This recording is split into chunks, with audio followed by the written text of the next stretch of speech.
So the next lecture is by Tom de Medts, who will speak on Tits-Kantor-Koecher algebras and 5x5 gradings. Yeah, okay, so thanks a lot to the organizers for the invitation. I feel really honored to be allowed to speak here. In fact, I only met Jacques Tits a couple of times in my life, but I still really remember the first time I met him, which was actually here at the Collège de France. And I listened to a lecture of him, and then afterwards I was introduced to him. And we shook hands. I mean, for the first time, I was still like just at the end of my PhD. And he said, before I could say anything, he said to me, "It's a great honor to meet you." And I felt almost a bit embarrassed, but I think it really shows of the kind of person that Jacques Tits was. I mean, always like extremely modest, even though he was like such a brilliant mathematician. So that's how I will always remember him. So the topic of my talk is very much influenced by the work of Jacques Tits, which is really why I chose this specific topic. And well, here is a bit of an overview of what I'm going to speak about today. So it's consists of a few sections about Lie algebras, then about some more exotic structures, and then connecting the two. And this overview, I think, is interesting because Jacques Tits' name appears in many different places in this overview. And it depends a bit on what your favorite kind of topic is, where you want to start in this diagram. But for instance, I think you could say that the motivation for a lot of the work that Jacques Tits has done is really coming from this box at the top left, which is the study of simple isotropic algebraic groups over arbitrary fields. I mean, this arbitrary fields is of course a very important aspect there. I mean, he was always considering not just things over algebraically closed fields or so, but really considering things over arbitrary fields, which makes things much more complicated. And in particular, so when the group is isotropic, so when you find like at least some kind of split torus, then it's well known, and as we've seen in a couple of the talks already, that you have a corresponding spherical building associated to it. And that's of course a very interesting object that you can study. And in fact, I drew the arrow in one direction, but we've seen, like in Gerhard Stroit's talk, that in fact there is like this river between these two, and then you can go from one world to the other, and you can also go back. But it's more delicate to go from right to left, so I didn't put an arrow there. And then one way to proceed is say, okay, now we care about these buildings, and you want to understand those. And then there's the very important work of Tits and Weiss, where they looked at spherical buildings of rank equal to 2 and constructed corresponding algebraic structures. Yeah, and these are the structures that are mentioned here, and just like listing a couple of them, like alternative algebras, cubic norm structures, quadrangular algebras. That might sound unfamiliar to many of you, but don't worry, when I come to that I will go in more detail. Of course, I didn't mention like the work that was also mentioned before, which is that in rank at least 3, so when you have, in this case, like a torus, which is at least 3-dimensional, so you have rank at least 3, then a lot more is known, and in fact, you automatically have this kind of Moufang property. And already back in 1974, there's a seminal work of Jacques Tits in 1974, where actually he introduces the whole theory of buildings. So in his famous lecture notes, he gives a complete understanding of what these things are. So I also wrote like Müller-Weiss here, which is the more recent approach that is also something that was relevant in the talk of Bernard Müller earlier today, where in fact they can generalize some of these things to higher rank. So in particular, you can see that I make a connection with some algebraic structures. But in the Tits-Weiss setting, in the rank 2 case, these things are typically like division algebras, anisotropic structures, and so on. And in fact, you can drop this condition in a certain way by going to higher rank. So that's just a bit of a very vague general kind of idea what's going on here. But then on the other side, you also have Lie algebras. That's also, of course, a very crucial and very important and nice structure. And there is a nice interplay between these two. And if you have an algebraic group, then you have a corresponding Lie algebra. And in fact, if it's isotropic, then automatically this Lie algebra will get a Z grading. So it's graded because of the existence of this torus, which induces this grading. So you have a grading derivation here. And then the question is, okay, you can also look at these things, just at Lie algebras with the grading, and try to understand like what's going on, how you can connect these different pieces in the picture. And in particular, there is a very important construction, which is called the TKK, or the Tits-Kantor-Koecher construction, that takes a certain input, and the classical approach takes a Jordan algebra as an input and produces such a Lie algebra, yeah? Including a grading, which in this case is in fact a 3 grading. So you get a 3-graded Lie algebra, meaning that you have only 3 pieces. Again, I will go in more detail a bit later. And in fact, you can generalize this a bit. So you can find other structures than just Jordan algebras. These are so-called structurable algebras. And also variations of that, like J-ternary algebras, void and triple systems, other kind of very nice algebraic structures that you can also take as an input in this TKK construction. And then you get algebras with a higher grading, so with a 5 grading. And these will also play an important role. Yeah. But in fact, I will not be talking so much about this part today. So that's a very interesting approach also to understand what's going on there and to go up this arrow and try to see what's going on. What I will be interested in today is this connection. So in fact, I will be trying to find a connection directly starting from a Lie algebra with a Z grading and try to analyze that and see if we can get, well, the spherical buildings, but also that I will not do too much as part of a larger project, but I will mostly be interested in finding this direct arrow, directly starting from the Lie algebra with the Z grading, and trying to recover these kind of very exotic algebraic structures that basically can be used to understand the algebraic group over that arbitrary field. Okay, so that's a bit of a general overview. Yeah, here's a very important aspect of the approach and a very beautiful quote from the Book of Involutions. It is a very famous book by Knus Merkuriev, Roos and Tignol. And they write literally in the introduction. It's a nice thing. So Jacques Tits wrote a preface for that book. And so they write about that, like, yeah, Jacques Tits was, of course, a constant source of inspiration, but then he had a very concrete influence on their work by threatening that he would speak evil of their work if it did not include characteristic 2. And it's really something which is very visible in Tits' work, I think. I mean, in almost all of his work, he really emphasizes and tries to give good definitions that also make sense in characteristic 2. Yeah, and it's not just like a side, but it's really to give like a concrete kind of setting that makes sense in general, where we don't have to exclude these things. And in that sense, maybe if I go back to the previous slide, this is a bit annoying in that sense. So these structural algebras in particular, these are very nice algebras, the generalized Jordan algebras, but they're only defining characteristic different from 2 and 3, which is, well, you could speak evil then. Okay, so let's try to avoid that a little bit today. Okay, so let's get started concretely. So if you have a Lie algebra, so what are these Z gradings? It's kind of what you think it is, in the sense that you can decompose your Lie algebra into different pieces, so they are indexed by the integers, and these pieces respect, so the indexing respects the Lie brackets. So if you take the Lie brackets of something in Li and something in Lj, you actually end up in Li plus j. Yeah. Okay, and then very important gradings that you see very often are 3 gradings and 5 gradings, so which only exist or consist of 3 pieces and 5 pieces respectively. So in this case of a 3 grading, you only get a -1, a 0, and a 1 piece, and in the case of a 5 grading, you get a -2, -1, 0, 1, and 2 piece. Okay, so these are these gradings. And indeed, one of the ways to construct it is exactly by the TKK construction that I just mentioned. So here you see how this works. So you take a Jordan algebra, a quadratic Jordan algebra as an input. Again, this word quadratic, if you're not familiar with that, it's exactly the definition which was given by McCrimmon for Jordan algebras that makes everything work, including characteristics 2. So that's kind of the input that you take. And then there's a way to construct a Lie algebra which consists of 3 pieces. And basically for the -1 and the +1 part, you take a copy of the Jordan algebra, and in the middle you have to do something more complicated where you have also some choice, some variation, but this is like the simplest case. You take the Lie algebra of inner derivations of that algebra, and that works, and you get a very nice and beautiful Lie algebra. Yeah. So it's also interesting, I mean, the fact that you have these 3 names associated, so Tits-Kantor and Koecher, the T is in front, so it's not alphabetical, and there is a good reason, I mean, some people call it KKT, but there is a good reason. I mean, Tits, not only he was the first to make this construction, but also his construction is the most general. So what came after that is kind of, in some sense, irredundant. I mean, Tits' approach was the best of the 3 in some sense. Okay, so that's how you can get these graded Lie algebras. Okay, so here is an important definition, which is the notion of an inner ideal.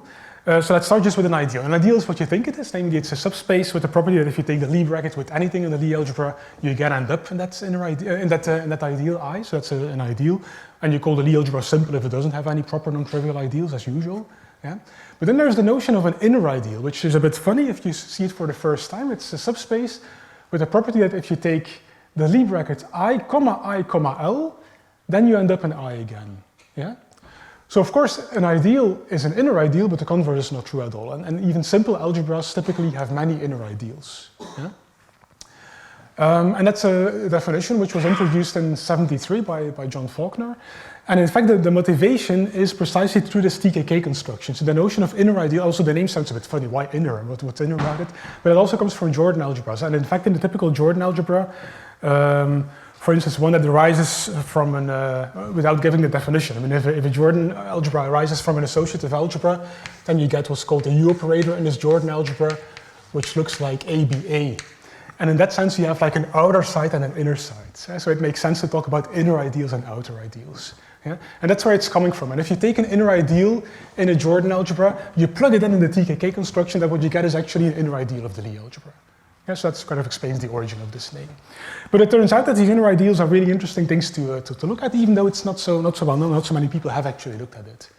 And a typical example is that you can look at the grading, let's say here in this case a 5-graded Lie algebra, and you take one of these ends of the grading. So either you take like L-2 or L+2, yeah, so one of the ends, that's automatically an inner ideal, right? Because if you do that, if you take L-2, L-2 Li, because of the grading property, you end up in Li-4, but whatever I is, L-4 always ends up is contained in L-2. Most of the cases it's trivial, of course. I mean, if I is like 3, if I is equal to 1, for instance, you get -3, yeah, so that's trivial. But you can still end up in -2. So that's a really interesting example of an inner ideal. And in fact, there's even a result that under some restrictions, some conditions that have to be satisfied on the Lie algebra, then in fact every inner ideal arises at the end of some grading. Yeah? But which could be larger, it could be like a 7 grading or a 9 grading, you cannot really control the length of the grading. Okay. And okay, so here is a next definition that kind of builds on that, which is the notion of an extremal element. And basically, extremal elements are the ones that produce one-dimensional inner ideals. Yeah? So more concretely, you can define it as an element x such that x, y is always a multiple of x in the Lie algebra. Now, there is the important condition here that the characteristic is different from 2, which of course you want to avoid in the spirit of Jacques Tits. So here's a definition for arbitrary k, and it's a little bit more complicated, so you have to adapt it a little bit. So this condition becomes xxy is 2gxyx, but of course in characteristic 2 this thing vanishes. And you don't get enough information out of it. It's like not strong enough to replace for what you lose. And this is kind of the correct way to make up for that, which is called the Medts identity, named after Sacha Medts. And in fact there is a second identity, but it follows from these two. And while the precise form is not so important, but it's important that you need like elements of the form xy and xz, and then take their Lie bracket and you get up a very concrete realization. Okay, so that's the notion of extremal elements. Yeah? And in fact, so these extremal elements, they will pop up quite often. It's like a way to start from the Lie algebra and produce things that behave a bit like a geometry. So that's what we will be doing. We will use these extremal elements and make points out of that. Of course, if you have an extremal element, then any multiple of that is also an extremal element. So you really get one-dimensional spaces of extremal elements, and you can view it in the projective space. Yeah? So that's kind of an interesting thing to do. Oh yeah, maybe here's one more small kind of technical definition that you need to sometimes rule out a certain case that you don't like, maybe the case where these things are identically 0. So for all y and z you get 0 as an output.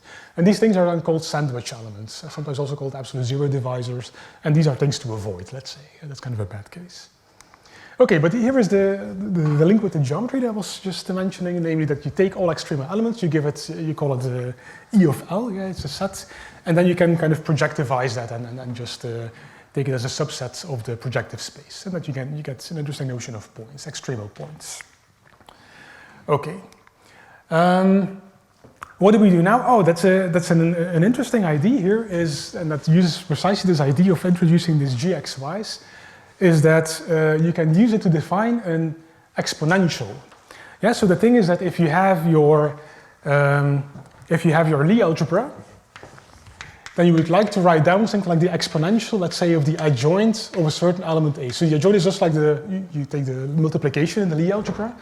So what would that be in general? If you try to expand what an exponential is, then you get something like identity plus add A. So let's maybe apply it on some element x. Yeah, so then you get x plus a comma x plus, and then you get like 1/2 a comma x, yeah, plus, and so it continues, 1 over 6, 1 over 3 factorial, a, x, and so on.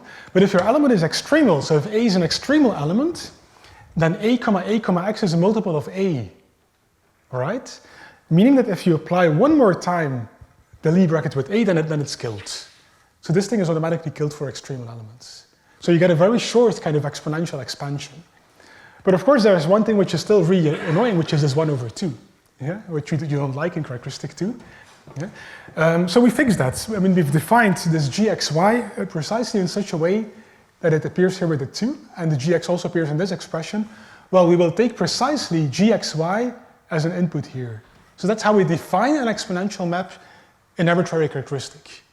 And that works. And of course, there's something to check. I mean, it's not completely obvious in characteristic equal to 2, but that works. And that's in fact something that has been checked by Tits-Kantor-Koecher and Algebras in 2006 already, where they checked indeed that these exponentials are always automorphisms of the Lie algebra, as they should. Yeah, so that's a nice way to deal with that, at least for extremal elements. Yeah, that's an important aspect, of course. This makes sense in the setting of a general Lie algebra and arbitrary characteristic. Okay. Yeah, so here are some more results of that same paper of Tits-Kantor-Koecher and Algebras that we will be relying on. The first is a little bit technical, maybe not super important, but we will assume always that the Lie algebra is generated by extremal elements. So at least we have like many of these extremal elements to get started. I mean, we've also done work where you don't have this condition and even where you don't have extremal elements at all, but that's kind of a different story. Then you have to use minimal inner ideals instead. And that also makes sense, but let's avoid that. So let's assume it's generated by extremal elements.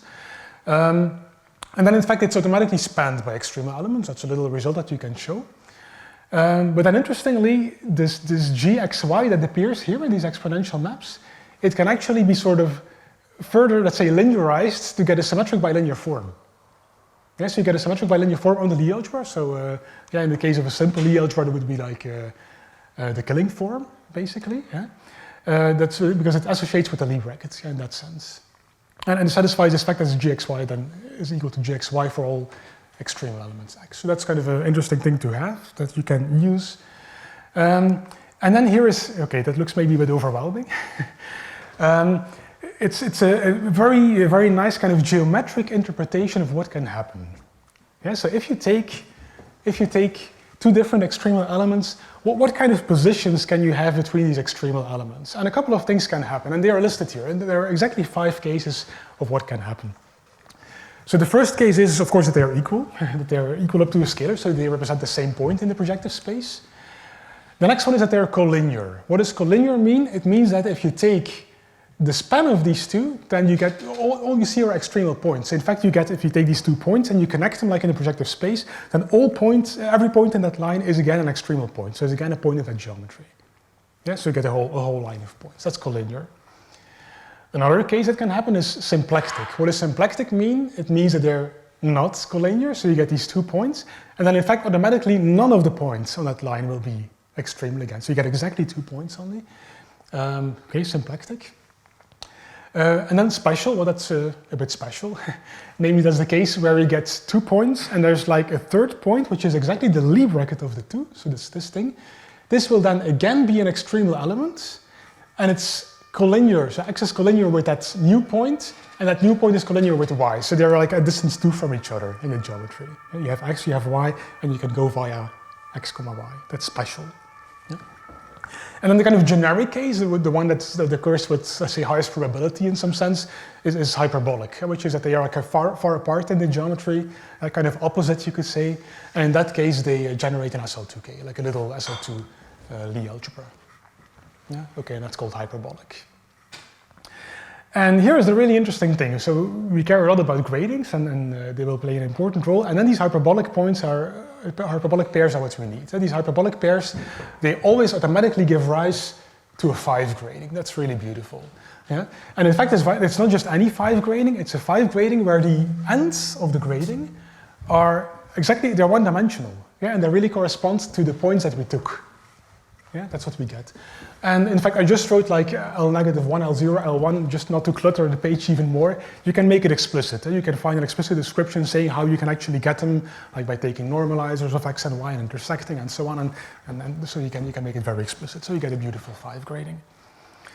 And so that's what we will use quite often. And here is just a small explicit example. It's, yeah, I think maybe not super relevant for what I will be doing this example, but it's good, I think, to get at least some idea about what's going on, right? So here is the Lie algebra SLN case of traceless n by n matrices. And for x, you take the matrix which has like a 1 at the upper right corner, and for y, I take a negative 1 at the lower bottom corner. You could also take a 1, doesn't really matter. I do this because it's often you normalize the elements so that gxy is equal to 1 exactly, and not just any scalar. Okay, in any case, this is a hyperbolic pair. Yeah, so these x and y are in this kind of opposite position from each other, and you get a corresponding grading, and this is what it looks like explicitly. Yeah, so this L minus 1, this has like almost zeros almost everywhere, except on the first row and the last column. There you can get arbitrary elements. Yeah, similarly for the L1 part, you get non-zero entries here and there. And then the largest part is the central part, so the 0 part. And there you get non-zero entries on the places of these stars there. And indeed, if you just like look in your head what happens if you put everything on top of each other, you stack it all, then you will see that you get a whole Lie algebra. Yeah, so it's really a decomposition of the algebra in 5 pieces. Okay. Right, so then we come to the next ingredient that we will use, which are the cubic norm structures and quadrangular algebras. So these are 2 of these, maybe to show it again, this is on this overview slide. These were the 2 things that were listed here, so cubic norm structures and quadrangular algebras. And okay, since these things are a bit more exotic, so let's have a closer look at what kind of objects these are. And again, I hope the slides do not look too overwhelming. But in fact, maybe I should say that first, maybe people who know me will know that I rarely give talks with a computer presentation. I usually prefer Blackboard talks very much. But I mean, I didn't want to write this down on a blackboard. And after all, I mean, I basically want to show you the kind of what the ingredients are of these structures, show you a little bit what it looks like, but I'm not really going to use all these things in detail. Yeah, so, okay, well. So what do we have? We have a cubic norm structure. In fact, it's a type of a Jordan algebra. It's what's also known as a cubic Jordan algebra, so a Jordan algebra of degree 3. And what you get as ingredients are a vector space. So this J is a vector space over my field K. So again, K is still an arbitrary field. Any characteristic is allowed. Then I have one distinguished element that I call 1. Yeah, one element in J. And then I have this n, which is a cubic form. That's kind of the crucial ingredient, yeah, the cubic form, which is a cubic map from J to K. Yeah. Then I have a trace map, which is a symmetric bilinear form, yeah, that I call capital T from trace. And then I have a sharp map, which is called the adjoint. That's a quadratic map from J to itself. And then I have yet another map. I have a cross map. It's called the Freudenthal cross product, it's often called. I just wrote cross product, but it's often named after Freudenthal. And it goes from J cross J to J. Yeah? And yeah, these things have to satisfy a bunch of axioms. So here are like 4 of the most important axioms, I would say. The first one is basically saying that this hash is quadratic and takes exactly this Freudenthal cross product as its linearization. Yeah, that's what it's saying. Yeah? The second axiom is indeed saying that the norm is cubic, but also in a precise sense. It's not just saying that you can pull out a scalar and then cube it, but it's saying a bit more. It's saying that if you have a sum of things, it breaks down in 3 parts. Yeah, so you get the norm of A, you get the norm of C, but then you get things that are like, this is quadratic in A and linear in B, this is linear in A and quadratic in B. Did you mean norm of B? Norm of B. Oh, B, yeah, sorry, thank you. Yeah, that's a typo. Yeah, that's the annoying thing, you cannot fix typos on the presentation. And then I have like A sharp sharp, that's also something special. So this is quadratic, so this is of degree 4, and it's equal to norm of A times A, which is also of degree 4. So that's a beautiful expression. This base point is a base point for the adjoint, so one sharp is equal to 1. And in fact, it's then the unique element with this property, so that's also kind of things that you can deduce. And then I wrote like etc. So the etc is is again yeah, I should say maybe in the spirit of what Jacques Tits is after, in the sense that if the characteristic is different from 2 and 3, then basically this is all you need. I mean, you have to be a bit careful because but these are the essential ingredients. But mostly to deal with other characteristics, you need more axioms. And it's really a longer list. I mean, the typical way, so one way to write it down is like in the book of Tits and Weiss on Moufang polygons, and then it's a list of 12 axioms, in fact. Yeah, so it's really, and some of them get a bit longer, but okay, you get the idea. It's more expressions of that kind. Yeah? And here's the important thing, so you call it anisotropic if the norm is anisotropic. So in the sense that the norm is only 0 for the input 0. Yeah? And okay, so that's a condition that we will not need, so we will be able to deal with cubic norm structures in general. But it's relevant to kind of know what this notion of anisotropic is, because it's playing a role in the original approach in the book of Tits and Weiss, as I will show in a moment. So here are some examples. I think it's interesting to go to some examples because it's maybe not such a well-known structure. So the first example that comes to mind is just taking j equal to k. So you just take the field itself as a copy, and then you just impose as a norm, you take just the cube, yeah, you just cube an element. The trace of AB is 3 times AB, and then A hash or A sharp is A square, and A times B is 2AB. Yeah? And indeed that makes sense. I mean, this is cubic, this is like linear in both arguments, this is symmetric, this is quadratic, and so on. And things like A, maybe I should go back like one slide for a second. Things like A plus B sharp is A cross B plus B sharp. Well, indeed that's satisfied, right? I mean, you can just check that these identities hold. And then, so that's a very easy example. A more interesting example, but still kind of easy to describe and to check, is one of a cubic, let's say, Galois extension. Yeah? Cubic Galois extension. And the norm and trace are like the usual norm and trace. I mean, the norm is just like, if you have a generator sigma, the norm of an element A is just A times A sigma square. The trace of a single element is like A plus A sigma square. But then you want to do like the trace of A comma B, which is then again the trace of the product AB. So things like that. So just very easy to define in this algebraic setting. Yeah, so that's a nice example. So this is, by the way, this has dimension 1, this has dimension 3. Yeah? My next example is 9-dimensional, yeah? So it's 3 by 3 matrices over field K. The norm is a determinant, yeah? That's cubic of course in this case. And then for the trace of AB, you take the trace of the matrix A times B, just sort of like etc. You can also like define what the other things are. That's an example of something which is not anisotropic. Yeah, because of course there are many elements that have determinant 0, so it's not anisotropic. But in fact there are also forms of that. So you can define forms in the usual algebraic sense, so things that become isomorphic to this after a scalar extension, that are like anisotropic. So you can construct 9-dimensional like cyclic division algebras and so on. That's possible. And then you have the very beautiful family of Albert algebras that also has been mentioned, I think, was it in Genoud's talk, that we've seen those 27-dimensional exceptional Jordan algebras. So that's also an example of these cubic norm structures, and they are more difficult to describe. Okay, and here is how they arise in the Tits-Weiss setup, and that's kind of really, if you remember the overview that I showed you, made the connection with algebraic groups and then with buildings and then with the corresponding structures. That's how they play a role in this sense. So there is a notion of Moufang hexagons, within the spirits. I think the generalized hexagons have also been mentioned in Genoud's talk, and also Bernard Müller's talk was in the spirit of these Moufang buildings that are described in this fashion. So in fact the Moufang hexagons, so these are the ones of rank 2, that give you a so-called hexagon. They are parametrized exactly by these anisotropic, so of course the important word anisotropic cubic norm structures. And here is the connection like with the examples that I had on the previous slide. So this is just a split G2. So for a split G2 as an input, it's completely determined by the field itself, of course, including the data of the root system, yeah? But you don't need anything else to describe it completely. But then you see some beautiful exceptional algebraic groups appearing. So you have the ones of type triality D4 that appear here, yeah? And they are in fact related to taking cubic field extensions and using it as an input for the Moufang hexagon. Yeah? And then you get 2 nice forms of E6, yeah? So an inner and an outer form of E6. And in this case, it's determined by a 9-dimensional division algebra, which you see, I mean, if you sort of know a little bit about these Tits indices, that you see at the anisotropic kernel. In both cases, it's an A2 cross A2. Yeah, so an A2, that means exactly let's say the norm 1 elements of a 9-dimensional division algebra. So that's exactly how the connection is visible, and also in that sense. And also in this last case, this is an E8, so it's always interesting to see E8 diagrams.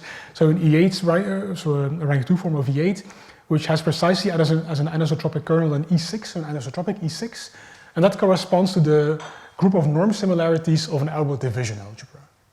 Yeah, so that's how these things are connected. So already quite nice connections with algebraic groups that's come up here.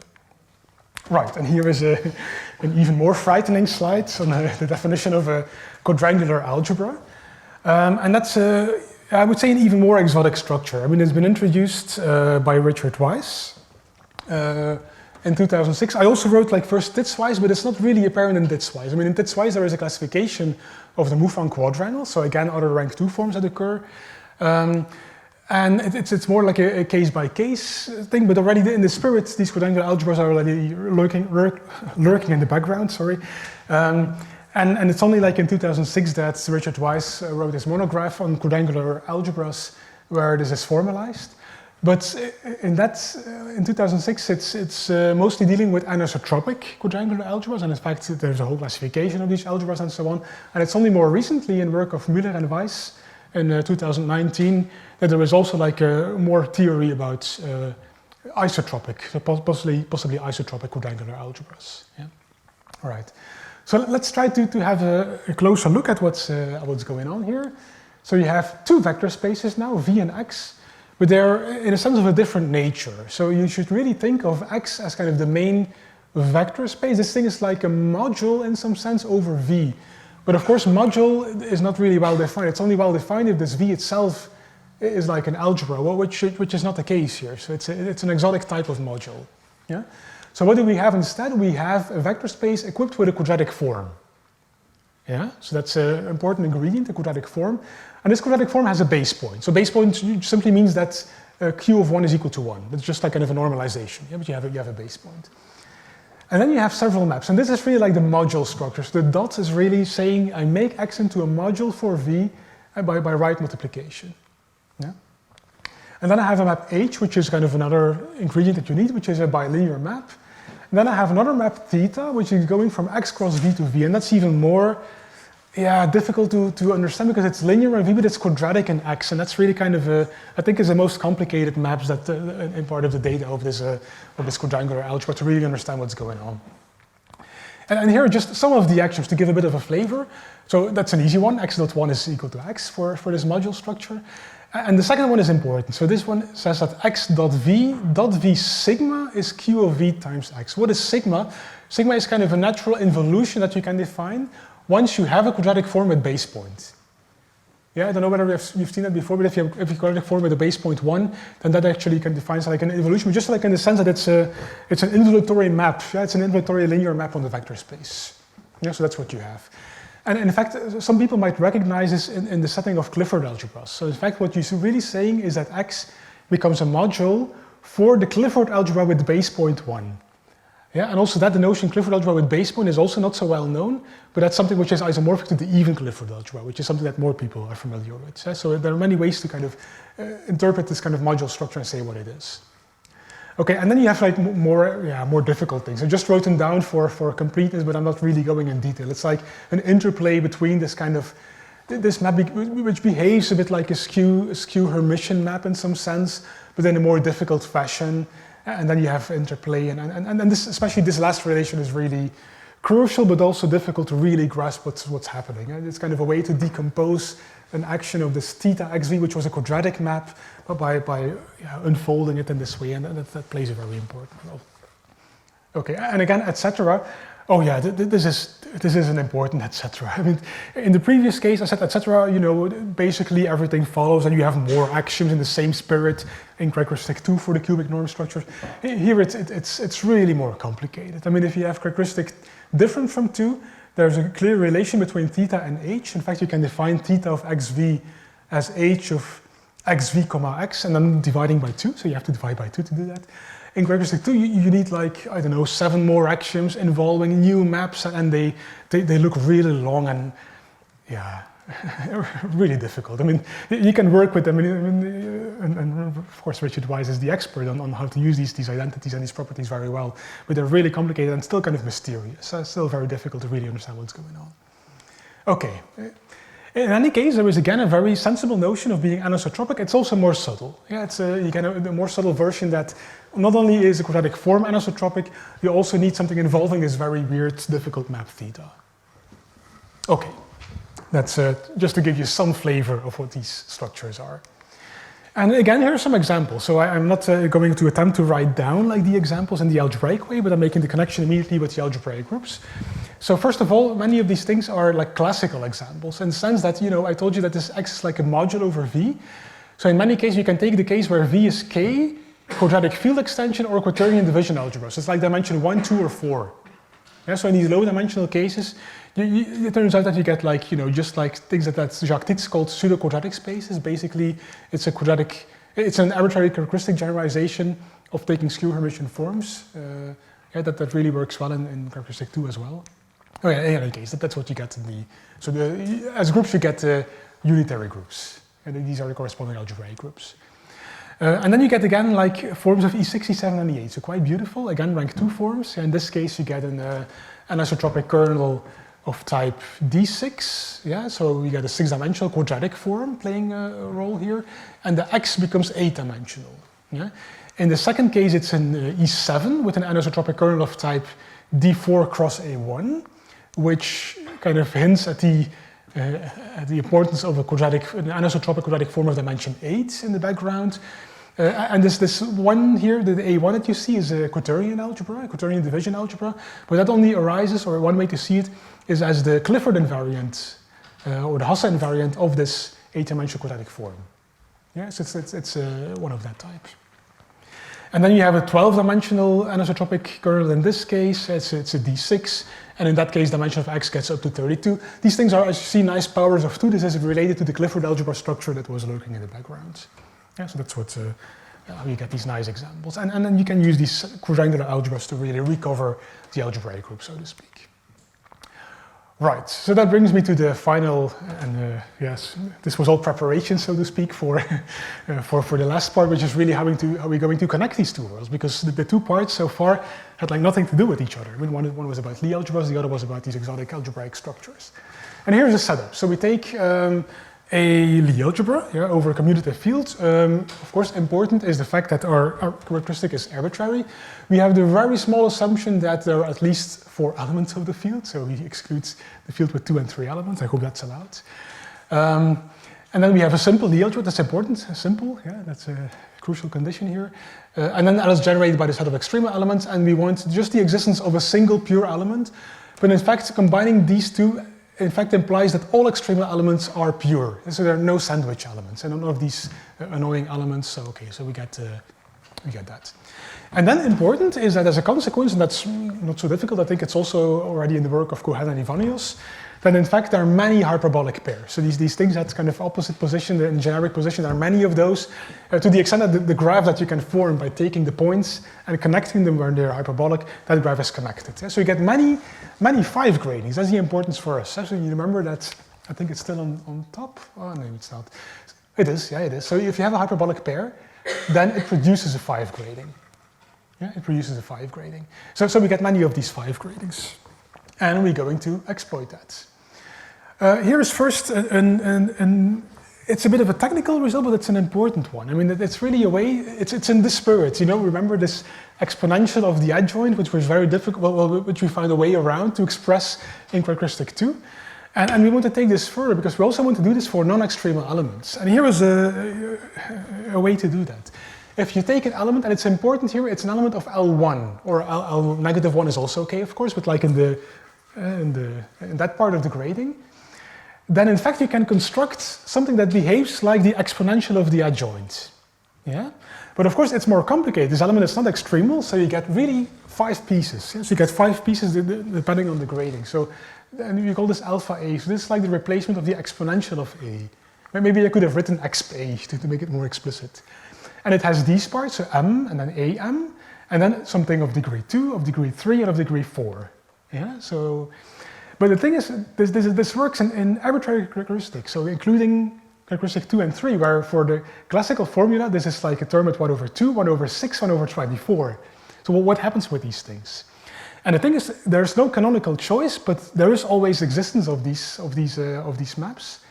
And you can sort of relate if you have two different choices. So if you have two of these potential exponentials, then in fact it's well defined up to an exponential of something in L2, which is an extremal element which you can control very well. So it's like almost unique, and there's like one parameter degree of freedom in these exponential maps. And only in characteristic different from 2 there is a canonical choice. That's kind of the nice thing. Yeah? Only in that case you can take this canonical choice QA is 1/2 AAM. Yeah? And moreover, what you get if characteristic is different from 2, and in fact you can prove that, for instance, 6 times NAM is equal to A, A, A, M. And 24 times this thing is A, A, A, M. Yeah? Meaning that if the characteristic is different from 2 and 3, then automatically you get the correct formula that you expect. But it works in any characteristic. So that's really a key kind of technical tool in everything we do to make it characteristic free. Yeah? Okay. Yeah, enough technicality, I would say. So let's really see how we can use this now. And here is the first result, which is making the connection with cubic norm structures. Yeah, so here's a very general statement. So we had the assumptions. Remember the assumptions? The Lie algebra is simple. It's generated by pure extremal elements, and that's it basically. I mean, we. Oh, I think I forgot to say something about one more technical condition. I mean, just go. Oh, sorry. Yeah. So just go back here. I have a fifth assumption, but that's also like a relatively minor condition in the sense that we almost always have it, and we know exactly when we don't have it. It's the fact that for some finite Galois extension, if you do scalar extension, then you get lines, you get collinear points in your geometry. Okay, a minor thing. Here it's important, here it's crucial that I assume that the extremal geometry has lines. So I have also points that are collinear. Yeah? Only making that assumption actually shows that I can decompose the -1 part, or the +1 part as you prefer, into 4 pieces that look like K, J, J, K for some cubic norm structure. Yeah, so I can produce a cubic norm structure only making these very weak assumptions, and moreover the whole Lie algebra can be described in terms of this cubic norm structure. Yeah? With the minor assumption that if the norm is 0, which can happen, then I cannot reconstruct it, but then also again we know exactly what it looks like. It's one of very classical type of type AN in a very precise way. Yeah? And here's the key ingredient of the proof. So you start with a hyperbolic pair, which you know exists. You have a corresponding 5 grading, and then you have to do a little bit of work. You use the fact that you have these lines and extremal geometry to produce some new elements. And in particular, you have to do a little bit of work, but not too hard, to produce elements in the -1 part that are also extremal. Yes, there's E1 prime and E2 prime. And well, okay, you give these things some names. So this Lie bracket is equal to X. You set E1 to something else, E2 to something yet, another element. And then E1 prime and E2, yeah, they are again hyperbolic. So you get another pair of hyperbolic elements, but well controlled by making these choices. And so you get a second grading. So suddenly we have 2 5 gradings now.